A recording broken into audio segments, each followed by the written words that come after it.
जय हिंद दोस्तों। तो इस वीडियो में CAPF 2023 में आए हुए साइंस के प्रीवियस ईयर क्वेश्चन की बात करेंगे। काफ़ी सारे क्वेश्चन हैं और काफ़ी रेलेवेंट है। अभी CAPF का पेपर आने वाला है, उसके लिए बहुत ज़्यादा हेल्पफुल है। इसके अलावा आपके CDS NDA इनमें ह्यूज रिपीटेशन है। अभी आप देखोगे यहीं में से काफ़ी सारे सवाल पहले CDS में पूछे गए हैं, वहाँ से ये रिपीटेड हैं। तो ये जो पहला क्वेश्चन है इस पर हम आते हैं। थोड़ा इसमें मुझे समझाना है काफ़ी चीज़ें, तो स्टार्ट करते हैं पहले सिंपल वन से। तो ये जो सवाल है इसमें आपसे सीमेंट के बारे में पूछा गया कि सीमेंट जब जिस तरीके से वो मजबूत होता है ना सूखने के या सेटिंग की, जब हम बात करते हैं सीमेंट की, तो कौन सा करेक्ट नहीं है उसके रिगार्डिंग। पहला कह रहे हैं कि अगर स्मॉल परसेंटेज भी हम जिप्सम को ऐड कर देते हैं तो इससे जो सेटिंग पीरियड है सीमेंट का वो बढ़ जाता है। दैट मीन्स वो जो सीमेंट सेट हो रहा है उसमें थोड़ा टाइम लगेगा अगर हम जिप्सम को ऐड कर रहे हैं तो। दूसरा ये कह रहे हैं कोलाइडल थ्योरी के अकॉर्डिंग जो जेल होती है हाइड्रेटेड सिलिकेट्स की, वो तब बनती हैं और जब जेल जो है वो हार्ड हो जाते हैं और जो सीमेंट है वो अपनी स्ट्रेंथ को खो देता है। तो ये बेसिकली कोलाइडल थ्योरी के बारे में बता रहे हैं कि जो भी हाइड्रेटेड सिलिकेट्स बनते हैं, ठीक है, और इसके साथ ही जब ये जेल हार्डन होता है तो सीमेंट जो है वो लूज कर देते हैं अपनी स्ट्रेंथ को। तीसरा कह रहे हैं ट्राई कैल्शियम सिलिकेट जो है ये रेस्पॉन्सिबल होता है इनिशियल सेटिंग के लिए। और चौथा कह रहे हैं डाई कैल्शियम सिलिकेट और जो ट्राई कैल्शियम सिलिकेट है ये रेस्पॉन्सिबल होते हैं फाइनल स्ट्रेंथ के लिए, यानी जो लगभग 1-2 सालों के बाद पूरी मजबूती आ जाती है सीमेंट में। तो असल में ये जो तीसरा पॉइंट है इसमें ट्राई कैल्शियम सिलिकेट की बात कर रहे हैं ये गलत है। सही क्या है, जो ट्राई कैल्शियम एल्यूमिनेट है ये रेस्पॉन्सिबल है इनिशियल हार्डनिंग के लिए, ठीक है। तो तीसरा गलत है। बाकी आप देखो ये NDA 2015 में ही पूछा गया कि अगर हम जिप्सम को सीमेंट में ऐड कर देते हैं तो क्या होगा। तो जो टाइम है सीमेंट के सेटिंग होने का, सूखने का, बैठने का, वो टाइम थोड़ा बढ़ जाता है, ठीक है, ये ध्यान रखिएगा। तो ये जिप्सम का एडिशन जनरली देखने को भी मिलता है इस कारण से, राइट। बाकी ये चीज़ें सही है यहाँ पे, तो तीसरा बस गलत है और गलत ही हमसे पूछा गया है। ये क्वेश्चन देखिए जिसमें आपसे पूछा गया कि पोर्टलैंड सीमेंट में कौन कौन सी एसेंशियल चीज़ें होती ही होती हैं। अब ऐसे सीमेंट के ऊपर काफ़ी सारे सवाल है तो वो सब कुछ मैंने यहीं पे कंपाइल कर दिया है। ये NDA का क्वेश्चन है। Sand, lime, clay, silica, alumina, lime, इस तरीके से ऑप्शन है। अब ये हमें ओरिजिनली पढ़ना है NCERT से, 11th क्लास की हैं, बट इस टॉपिक को हम यहीं से कवर करेंगे। सीमेंट के बारे जैसे कि हमें पता है ये एक इंपॉर्टेंट बिल्डिंग मटेरियल है।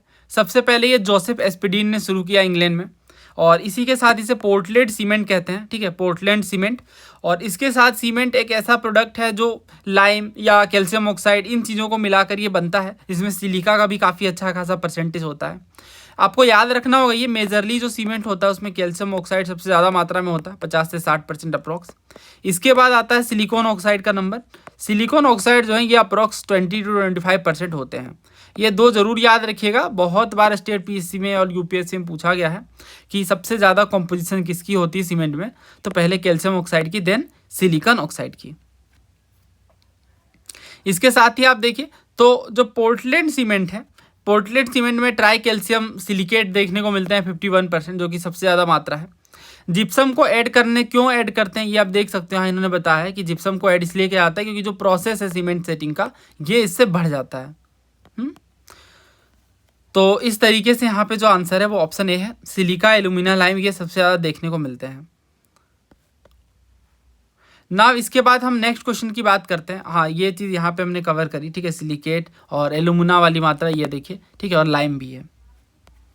ना ये देखिए इसमें इन्होंने पूछा कि जो रॉ मटेरियल हैं जो कि पोर्टलैंड सीमेंट के लिए यूज़ होते हैं वो क्या है, लाइम, सिलिका, एल्यूमिना। NDA 2019 में भी पूछा गया, NDA 2024 में भी। तो ह्यूज रिपीटेशन है PIQ का, आप देख पाओगे साइंस सेक्शन में भी। ये क्वेश्चन था केमिस्ट्री का जिसमें पूछा गया कि ऑक्सीजन से डायरेक्टली कौन सा मेटल रिएक्ट नहीं करता है। तो ये रिएक्टिविटी सीरीज है जिसमें potassium, sodium, barium, calcium, magnesium, aluminium, zinc, iron, निकल, टीन, लेड, ये जो है ये काफ़ी ज़्यादा रिएक्टिव होते हैं, ठीक है। धीरे धीरे फिर ये परसेंटेज घटने लगता है। प्लेटिनम सबसे कम रिएक्टिव है, फिर गोल्ड आपको पता होगा, तभी तो ऑक्सीजन से रिएक्ट नहीं करते हैं वो और जंग वगैरह नहीं लगती है, राइट।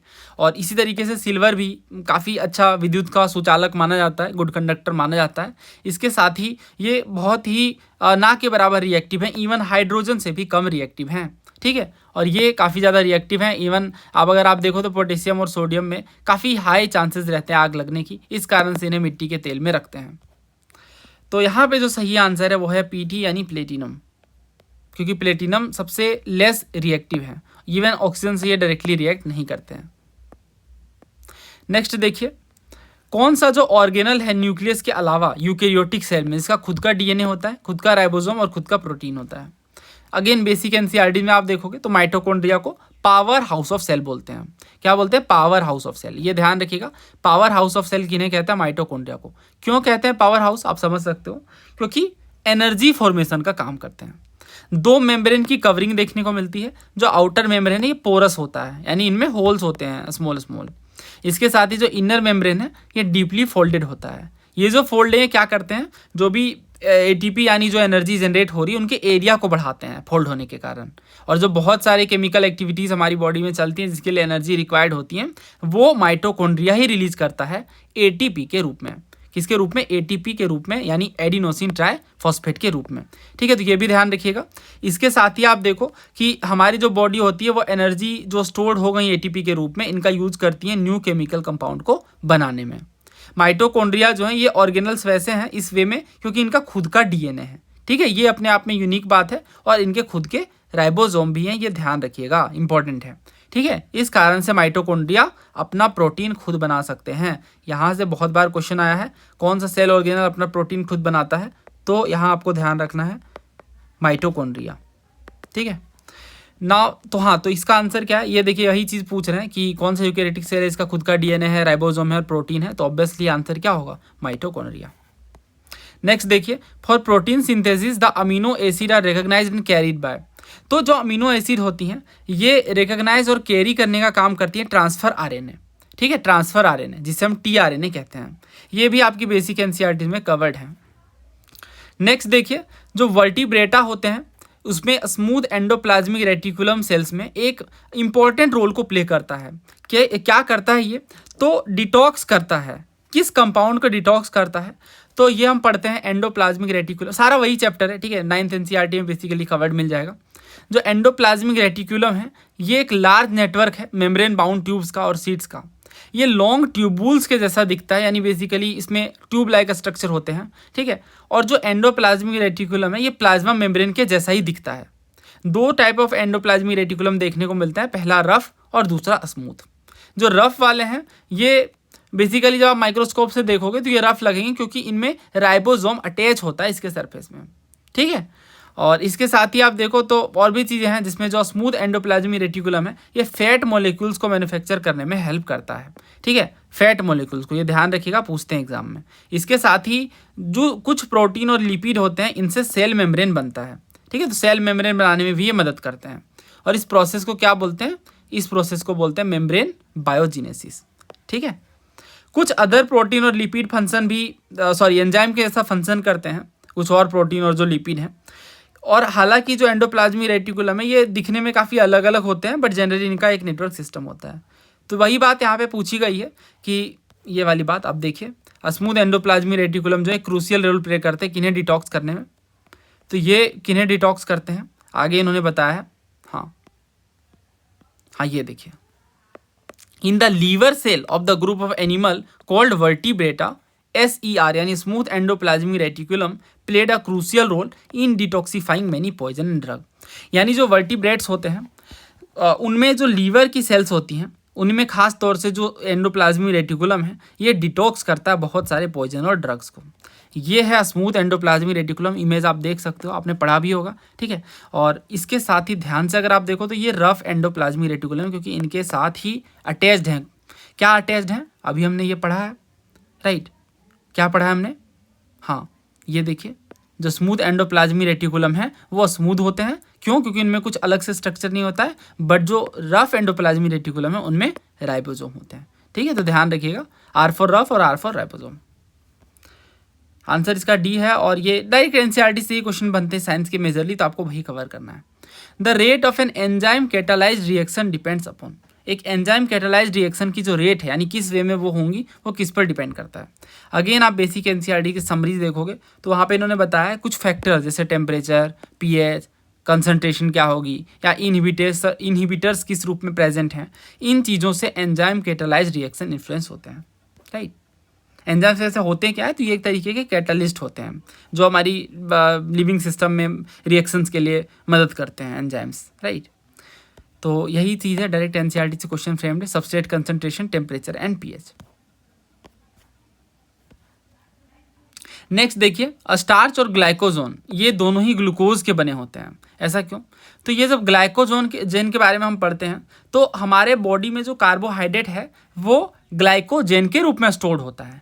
ये बहुत इंपॉर्टेंट बात है, हम जो कार्बोहाइड्रेट्स इनटेक करते हैं वो ग्लाइकोजेन के रूप में स्टोर होता है, ये बात ध्यान रखिएगा, ठीक है। और इस कारण से हम ग्लाइकोजेन को एनिमल स्टार्च कहते हैं। क्यों? क्योंकि ये अमाइलोपेक्टिन के सिमिलर होता है, ठीक है, और इस कारण से स्टार्च के जैसा फंक्शन करता है। इसके साथ ही ये लीवर में प्रेजेंट होता है, मसल्स में होता है, राइट, और ब्रेन में भी होता है। जब बॉडी को ग्लूकोज की जरूरत होती है तो वो ग्लाइकोजन को ब्रेक डाउन करके तोड़ के ग्लूकोज बना लेते हैं, ठीक है। इवन ग्लाइकोजन जो है वो यीस्ट और फंजी में भी देखने को मिलते हैं, ठीक है। और कार्बोहाइड्रेट के बारे में ऑलरेडी पता है, हमारे लिए काफ़ी ज़्यादा ज़रूरी है और हमारे भोजन का मुख्य हिस्सा जो है वो कार्बोहाइड्रेट ही होता है। तो ग्लाइकोजन जो है वो हमें एनिमल सेल में देखने को मिलते हैं, बट स्टार्च जो है ये प्लांट सेल में देखने को मिलते हैं। ये खासियत है, इसी कारण से आप देखोगे तो ग्लाइकोजन को एनिमल स्टार्च कहते हैं। क्यों? क्योंकि एनिमल में तो स्टार्च बनते नहीं, प्लांट में बनते हैं, राइट। तो इस कारण से जो ग्लाइकोजन है वो एनिमल स्टार्च कहलाते हैं, क्योंकि ये एनिमल सेल में बनते हैं और स्टार्च के जैसा फंक्शन करते हैं। और स्टार्च किन में होता है? प्लांट सेल में।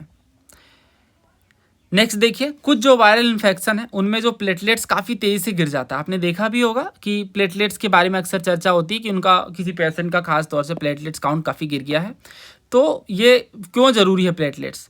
तो प्लेटलेट्स के बारे में सबको पता है, ये इसलिए ज़रूरी है क्योंकि ब्लड क्लोटिंग में काफ़ी बड़ा योगदान है प्लेटलेट्स का। अगर प्लेटलेट्स ना हो तो हमारे जो खून के थक्के हैं वो नहीं जमते हैं, ब्लड क्लोटिंग नहीं हो पाती है, इस कारण से काफ़ी ज़्यादा ब्लड बहता है। तो पहले भी पूछा गया है, सीडीएस में भी आप देखो तो इन्होंने ऑलरेडी पूछा है कि ब्लड क्लोटिंग जो है वो किन कारणों से देखने को मिलता है, तो प्लेटलेट से, राइट। इसके साथ ही आप देखो तो ब्लड, अच्छा सेम क्वेश्चन पूछ लिया गया, ठीक है। इसके साथ ही आप देखो तो इस तरीके के सवाल पहले ही पूछे गए एनडीए वगैरह में भी कई बार, तो ध्यान रखिएगा। फिजिक्स का क्वेश्चन है, तो कौन सा जो लॉ है न्यूटन का थर्ड लॉ उसे एक्सप्लेन करता है, उसका परिणाम है। तो न्यूटन के थर्ड लॉ के बारे में हमें ऑलरेडी पता है, ठीक है, ये मैं पूरा ही पढ़ा देता हूँ। हाँ, तो न्यूटन के थर्ड लॉ के बारे में आपने ऑलरेडी पढ़ा होगा। क्या इंपॉर्टेंट बात है वही कि there is equal and opposite reaction of, हाँ यही बात है ना, there is equal and opposite reaction of every action, हर एक कार्य के विपरीत और बराबर प्रतिक्रिया होती है। तो अगेन हम एनसीईआरटी से इसे कवर कर लेते हैं, क्या क्या चीज़ हमें इसमें पढ़नी है। वैसे ये एग्जाम्पल आपको पता होगा, ठीक है, गन वाला। हाँ, ये मैं आपको समझा देता हूँ कंजर्वेशन ऑफ मोमेंटम क्या होता है। तो देखिए ये इसका पूरा प्रूफ है, ठीक है, काफ़ी आसान है, इसलिए मैं यहाँ पे प्रूफ नहीं करूँगा, बट ये काफ़ी आसान है। जैसे इसमें बेसिकली दिखाया जाता है, अच्छा मैं कर ही देता हूँ ब्रीफ में। देखिए मान लीजिए दो ऑब्जेक्ट हैं, ठीक है, दो ऑब्जेक्ट हैं इनमें, क्योंकि ये आपके काम आएगा हर सब्जेक्ट में, इंपॉर्टेंट कंसेप्ट है ये, साइंस के लिए काफ़ी ज़्यादा इंपॉर्टेंट है। मान लीजिए ये दो ऑब्जेक्ट हैं, पहले का नाम है ए और दूसरा बी। तो जब ये इस तरीके से ये जो ऑब्जेक्ट्स हैं इनमें फोर्स लग रहा है, राइट, तो पहले वाले का फोर्स इस डायरेक्शन में लग रहा है, तो दूसरे वाले का अपोजिट डायरेक्शन में, राइट। तो अगर मैं यहाँ पे एफ ए लिख दूँ तो ये बन जाएगा एफ बी, बट ये माइनस में, क्योंकि डायरेक्शन बदल गई ना। तो और ये आपने पढ़ा होगा डायरेक्शन को भी प्लस माइनस से डिनोट करते हैं जब वेक्टर क्वांटिटी की बात आती है। तो कुछ चीज़ें आपको पता होना चाहिए, जैसे इस जो ऑब्जेक्ट है इसका मास है m1 और जो ऑब्जेक्ट बी है इसका मास है m2। जो ऑब्जेक्ट ए है इसकी वेलोसिटी है v1 और इसकी है वेलोसिटी v2। तो आपने अगर फोर्स को इक्वल करा है, ठीक है, यहाँ पे मैं सॉल्व करता हूँ इसे। अगर आपने फोर्स को इक्वेट करा है F A equals minus F B, तो यहाँ फोर्स का फॉर्मूला क्या होता है?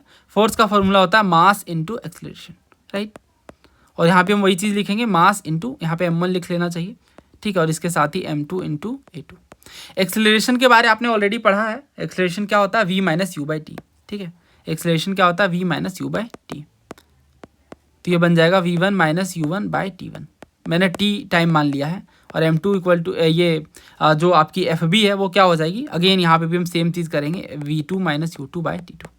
अब खास बात आपको क्या समझनी है, आपने मोमेंटम पढ़ा होगा, ठीक है। मोमेंटम क्या होता है? मोमेंटम इक्वल टू होता है p into M P. Momentum क्या होता है? p equal to M P, यानी momentum equals mass into velocity. अब यहाँ पे अगर आप ध्यान से देखो तो हमारे पास क्या क्या सिचुएशंस बन रही हैं। पहली चीज़ तो ये कि जो ये इक्वेट हमने करा है V A minus U A by T one, तो इसे हम इस वे में कैंसिल आउट भी कर सकते हैं। किस वे में? तो ये देखिए, ये जो टाइम लग रहा है ना, ये जो टाइम लग रहा है इनके कोलिजन का, वो तो सेम लग रहा है, राइट। दो ऑब्जेक्ट्स आपस में टकरा रही हैं तो सेम टाइम लग रहा है, तो इस तरीके से ये दोनों कट जाएंगे, क्योंकि इक्वल है। तो हमारे पास क्या बचा, हमारे पास बचा ये मल्टीप्लाई कर लेते हैं हम m1v1 माइनस m1u1, और यहाँ क्या बचा m2v2 माइनस m2u2। जब हम इसे सॉल्व करेंगे तो ये आ जाएगा m1v1, और ये इस वाला पार्ट जो है यानी m2v2 ये इस साइड आ जाएगा लेफ्ट में, तो ये बन जाएगा प्लस का m2u2, और ये चीज़ें उस साइड जब जाएंगी m2v2 तो पहले से एग्जिस्ट कर रहा है ये वाला पार्ट, कौन सा,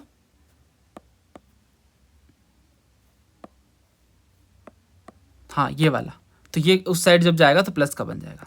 ठीक है, तो बस हम यही प्रूव करना था क्योंकि यही तो मोमेंटम है ना, मोमेंटम यही है m1v1। तो ये देखिए ये आप ये प्रूफ हो गया, राइट। तो यही बस हमें समझना था। आई नो थोड़ा इसमें टाइम लग गया, बट ठीक है हम अच्छे से पढ़ रहे हैं तो डेप्थ में ही पढ़ लेंगे।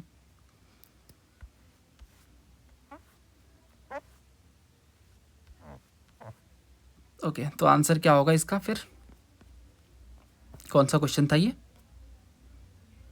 हाँ ये वाला क्वेश्चन था, यस। तो आंसर क्या है, कंजर्वेशन ऑफ मोमेंटम। क्यों होता है, कैसे, क्या, मैंने प्रूव कर दिया, मोमेंटम कंजर्व रहती हैं, जो मैंने ये प्रूव करा ना m1v1 बराबर m2v2, ये कंजर्वेशन के थ्रू ये प्रूव हमने कर लिया कि हाँ ये मोमेंटम जो है वो कंजर्व रहती है, क्योंकि मोमेंटम का मतलब ये p इक्वल टू mv होता है, राइट। तो ये कंजर्व है थर्ड लॉ ऑफ मोशन के तहत। नेक्स्ट देखिए, the method used in separating a mixture of two miscible liquid having sufficient difference in their boiling point. तो दो मिसिबल्स लिक्विड का मतलब क्या होता है पहले ये समझते हैं, तभी ये क्वेश्चन बेटर वे में समझ आएगा। जो दो लिक्विड फुल्ली मिक्सड हो जाती हैं और इनमें कोई बीच का लेयर नहीं रहता, राइट, तो ये कहलाती है मिसिबल। मिसिबल का मतलब पूरे तरीके से लिक्विड्स मिक्सड हो गई हैं, अब उन्हें अलग करना काफ़ी डिफिकल्ट है। क्या प्रोसेस होते हैं इसके, तो अगर कोई दो लिक्विड हैं उनके बॉइलिंग पॉइंट में डिफरेंस है, लेट सपोज हमारे पास दो लिक्विड हैं, पहली जो लिक्विड है हमारे पास वो है A1, ठीक है, और दूसरी जो लिक्विड है वो है A2। अब इनका बॉइलिंग पॉइंट अलग है, लेट सपोज ये 25 डिग्री में बॉयल होती है और ये 75 डिग्री में। तो जब ये इनका बॉइलिंग पॉइंट अलग है तो अब हम इन्हें गर्म करके बॉयल करके इन्हें अलग कर सकते हैं। ये जो प्रोसेस होगी ये कहलाएगी सिंपल डिस्टिलेशन या नॉर्मल डिस्टिलेशन, या कई बार सिर्फ डिस्टिलेशन भी बोलते हैं। एनसीईआरटी क्या कहती है देख लेते हैं। पहले सॉल्यूशन के बारे में बताया जाता है कि एक होमोजेनस मिक्सचर होता है, यानी पूरे तरीके से मिल जाता है, जैसे वही लेमन वाटर या सोडा वाटर जिसका हम एग्जाम्पल देते हैं। अच्छा ये चीज़ हमने अलग से कवर करी है, हाँ ये देखिए इन्होंने एनसीईआरटी में पूछा है कि जो डाई ब्लैक कलर में होता है क्या ये एक सिंगल कलर है या इसमें और भी कलर होते हैं। तो पूरी इसकी प्रोसेस है किस तरीके से हम क्रोमेटोग्राफी की मदद से डाई को सेपरेट कर सकते हैं। इसके साथ ही जब बात आती है मिसिबल्स की, तो हम कैसे एक मिक्सचर को सेपरेट कर सकते हैं जो कि दो मिसिबल लिक्विड के हैं। इस चीज़ को भी एक्सपेरिमेंट से बताया गया है, किस वे में हम देख लेते हैं। हाँ ये देखिए, separation of two miscible liquid bye distillation. ये जो प्रोसेस हुई ना जिसमें हमने दो मिसिबल लिक्विड को सेपरेट करा, वो प्रोसेस कहलाती है डिस्टिलेशन। आई होप आपको ये समझ आया कि डिस्टिलेशन वो प्रोसेस, हालांकि इसमें पूरी मैकेनिज्म है वो कैसे काम करती है, कौन कौन से दो मिसिबल लिक्विड हम इनमें अलग कर सकते हैं, बट वो अभी एज ऑफ नाउ हमारे काम का नहीं है। बस ये ध्यान रखिए कि डिस्टिलेशन वो प्रोसेस है।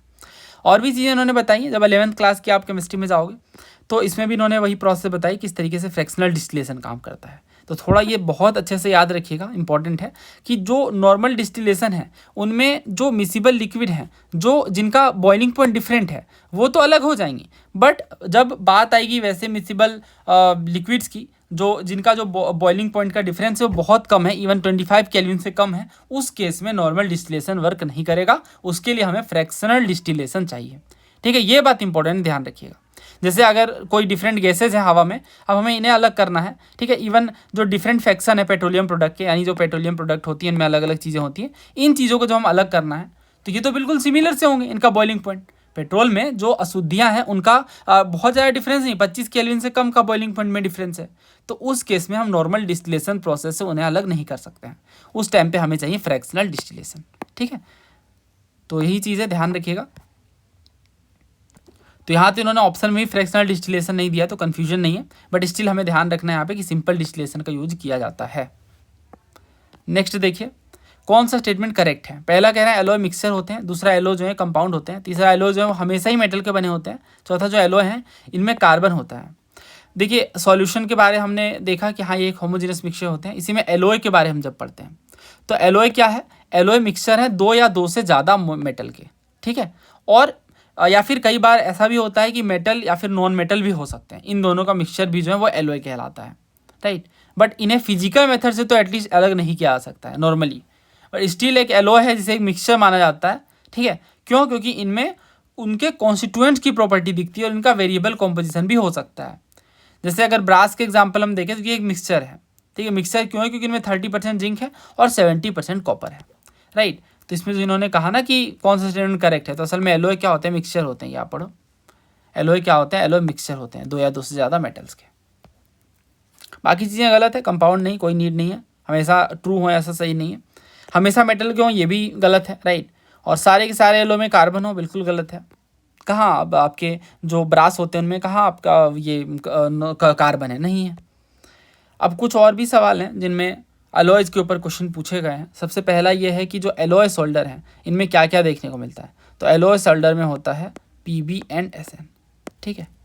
इसके साथ ही जर्मन सिल्वर में क्या होता है? तो कॉपर, जिंक और निकल। जर्मन सिल्वर का नाम जर्मन सिल्वर क्यों पड़ा? क्योंकि ये सिल्वर की तरह दिखता है। सारे के सारे PYQ आप देख सकते हो, तो इन्हें ध्यान रखना है। ऐसा कहीं आप ना सोचे कि हाँ जर्मन सिल्वर है तो ये कॉपर और इनके सिल्वर वगैरह हो, इस कारण से इसका नाम दिया गया, ऐसा कुछ नहीं है। सिल्वर जैसा दिखता है इसलिए जर्मन सिल्वर कहते हैं। नेक्स्ट देखिए, जो कॉमन एलिमेंट है ग्रेफाइट, फुलेरिन और डायमंड और ग्रेफिन में, ये क्या है? तो ये जो चारों के चारों हैं ये कार्बन के आइसोटॉप हैं, अपरूप हैं, ठीक है।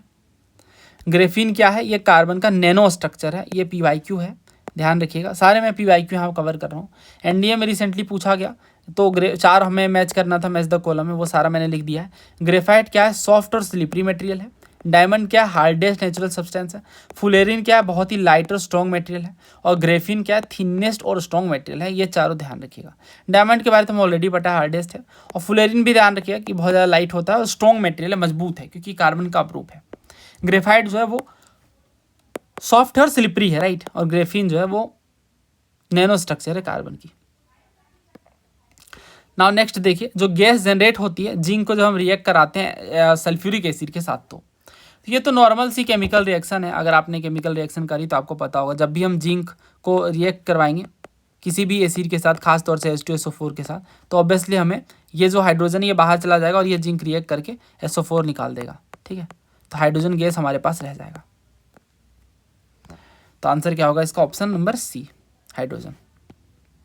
NCERT में है, हाँ है, तो आप देख सकते हो एसिड और मेटल से क्या बनता है? साल्ट और हाइड्रोजन गैस। इन्होंने पूरा प्रॉपर एग्जाम्पल भी दिया है। जब NaOH को ये जिंक से रिएक्ट करवाते हैं तो हमारे पास हाइड्रोजन गैस रिलीज होती है। नेक्स्ट देखिए, an aqueous solution of a salt is known as brine. तो कौन सा साल्ट है, यानी किस साल्ट के एक्वस सॉल्यूशन को हम ब्रीन कहते हैं?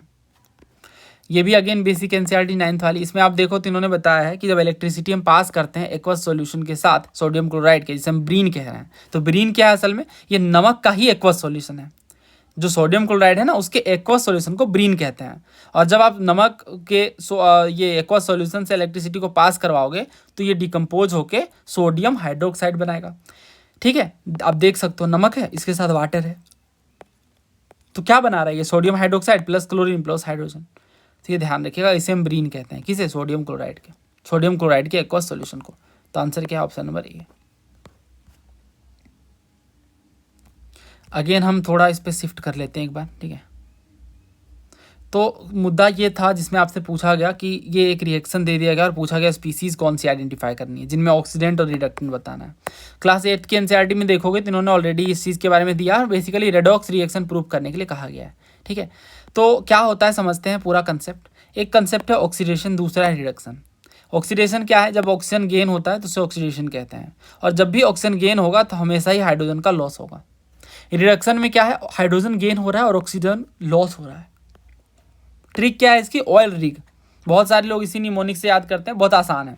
ऑयल रिग का मतलब ऑक्सीडेशन इज लॉस, ऑक्सीडेशन में लॉस हो रहा है। RIG का यानी रिग का मतलब रिडक्शन इज गेन। तो जहाँ भी रिडक्शन आप देखो समझो गेन हो रहा है हाइड्रोजन का। हम हाइड्रोजन के कंटेक्स्ट में पढ़ते हैं, जैसे जो हमारे सोडियम है, राइट, और इसके साथ ही क्लोरीन है।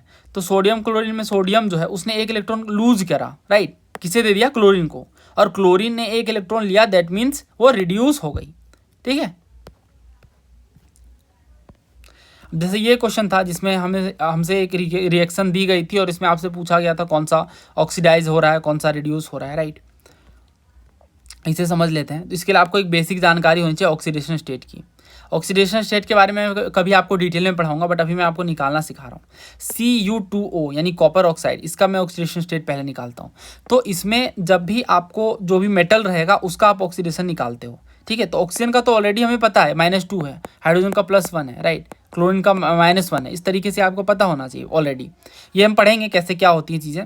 इसलिए आप अभी देखिए कॉपर का क्या है, X है, क्योंकि हमें यही निकालना है कि कॉपर का ऑक्सीडेशन स्टेट कितना है। इनटू ये ट्वाइस है तो 2 लिख दिया मैंने।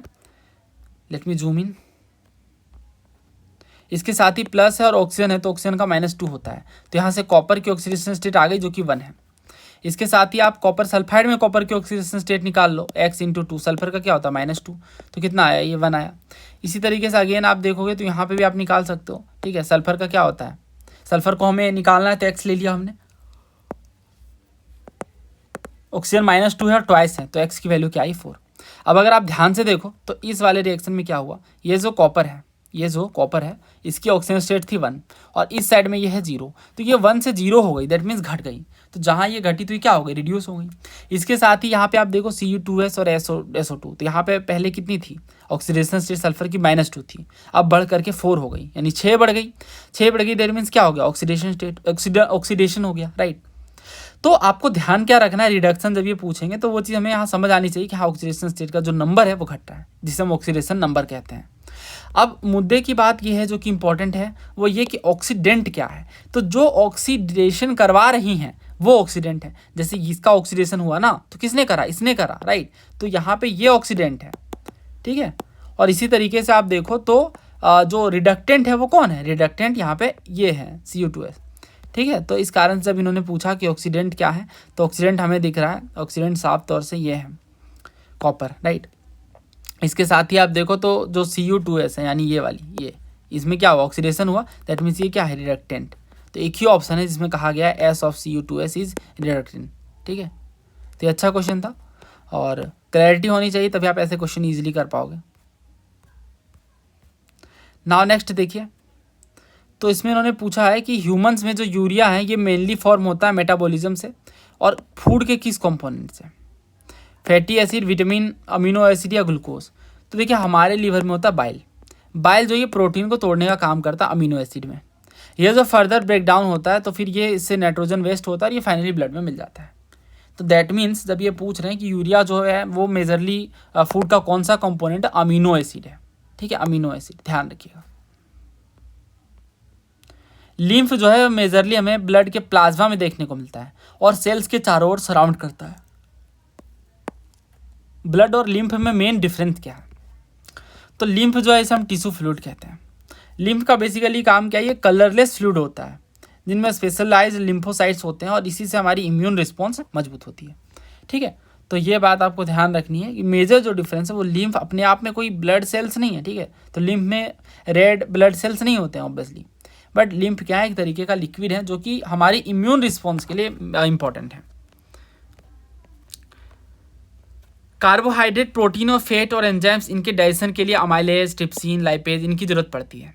ये सिक्रीट होते हैं डोडेनम में, किनके थ्रू, ये होती है डोडेनम और ये होती है पेनक्रियाज। ध्यान से देखिए, ये वाली डोडेनम है और ये वाली पेनक्रियाज है। तो इसमें उन्होंने पूछा ना, ये पूछा कि जब हम कार्बोहाइड्रेट, प्रोटीन इनके डाइजेशन की बात करते हैं जैसे अमाइलेज, ट्रिप्सिन, लाइपेज इन चीज़ों की, तो ये डोडेनम में सिक्रीट होती है किनके थ्रू, ये डोडेनम में सिक्रीट होती है पेनक्रियाज के थ्रू, ठीक है, ये यहाँ से। तो ये ध्यान रखिएगा। इसके साथ ही और भी चीज़ें एक्सप्लेन की गई हैं एनसीईआरटी में, बट वो हम पढ़ेंगे। नेक्स्ट देखिए, इसमें उन्होंने पूछा लैक्टिक एसिड फॉर्म होता है मसल्स में दौड़ते या फिर एक्सरसाइज करते टाइम, ऐसा क्यों, क्योंकि लैक्टिक एसिड का जो हम एनर्जी हमें लगेगी ऑब्वियसली एक्सरसाइज करने में या रनिंग करने में, तो फिर एक्स्ट्रा एनर्जी की नीड पड़ती है। तो ये जो एक्स्ट्रा एनर्जी है ग्लूकोज से बनाने का काम करती है लैक्टिक एसिड। इवन आप देखो तो एक जो स्प्रिंटर होता है, धावक जो होता है, उसमें क्रैम्प और पेन फील करते हैं वो अपने थाई मसल्स में दौड़ने के बाद। ऐसा क्यों होता है, क्योंकि उनके थाई या फिर मसल्स में लैक्टिक एसिड जमा हो जाता है और इस लैक्टिक एसिड के कारण वो अनकंफर्टेबल महसूस करते हैं और थोड़ी क्रैम्प और पेन महसूस करते हैं। Accumulation which of the following in the muscles of sprinter lead to cramp, किसके कारण क्रैम्प होता है, तो लैक्टिक एसिड के कारण। 2013 में पूछा, 2018 में भी, तो अब देख सकते हो सीडीएस में कितना ज़्यादा रिपीटेशन देखने को मिल रहा है सेम कंसेप्ट का। ओके, तो ये दोनों क्वेश्चन हमने कवर कर लिया है और ये PYQs भी अच्छे से आपको करने हैं।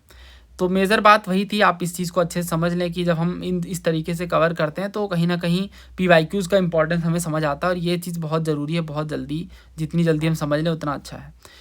ठीक है, इसके साथ ही जो मेजर बातें मुझे बतानी थी वो ये हमारी समग्र बैच के बारे में। ये जो हमारी समग्र बैच है ये कंप्लीट प्रिपरेशन के लिए है, सिविल सर्विसेज के लिए। और अगर आप CDS या फिर आप CAPF के लिए प्रिपेयर कर रहे हैं तो हमारी सूरवीर बैच है, और भी डिफरेंट बैचेस हैं, उनके लिए आप इंक्वायरी कर सकते हो इस नंबर पे। ठीक है, ये व्हाट्सएप है और ये टेलीग्राम है, यहाँ से आप कांटेक्ट कर सकते हो कंप्लीट डिटेल्स के लिए। और जिस तरीके से हम किसी टॉपिक को कवर करते हैं तो ओरिजिनल ऑथेंटिक सोर्सेज का यूज़ करते हैं, साथ के साथ PYQs को टॉपिक वाइज तरीके से कवर करते हैं। धन्यवाद, मिलते हैं जल्दी नए वीडियो में। जय हिंद।